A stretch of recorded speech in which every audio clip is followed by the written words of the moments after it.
Slowing down on me, Vic? Speed. Oh, now, okay. Vic. All right, give me a couple of Sally Field's pet peeves.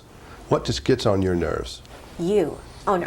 That'd be the answer for a lot of people, but beside me.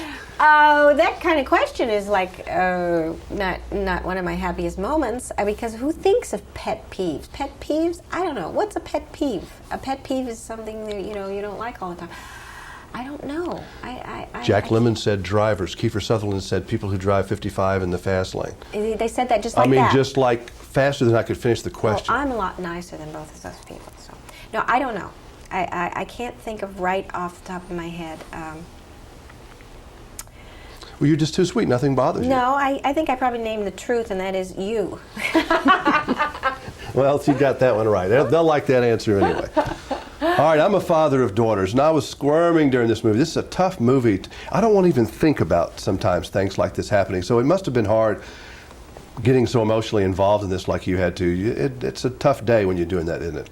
Yeah, it's a tough couple of months when you're doing a film like this. There isn't any let up. There's no lighthearted time.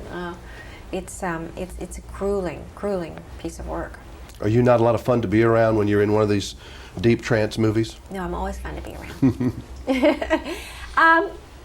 No, I don't know. I don't. I mean, the work is very intense, but we joke around on the set. It's very necessary to joke around, and John Schlesinger, the director, is a very, very funny man. So you joke around whether you really want to or not. It's just you sort of have to keep a balance, otherwise you will find yourself, drooling in a cup somewhere.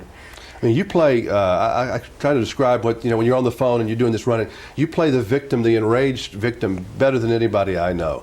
I mean, you just can really get into that part. I feel like, it's like an everyman type thing. We all know that we can go nuts like that very easily if something like that happened to us. I don't know. I mean, thank goodness I've never had to really find out. I mean, every time I go nuts like that, I get paid for it. So it's part of me is nuts and part of me is thrilled.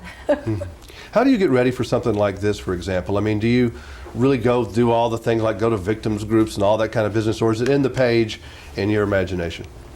I wanted to go to some victims groups, but oddly enough, I couldn't get in because John had gone to a couple of them, Schlesinger, to do some research, and they really didn't want anybody else in there now. The work is disrupted, and they didn't want to do it. So I used some of what I learned from John, but I also this character is so specific. The things that she does is so specific into her and what happens to her. I really just had to use my own work and my own self and find out who she was. Are you like a lot of us, kind of upset and disturbed with the American justice system, feel like it really doesn't work right now?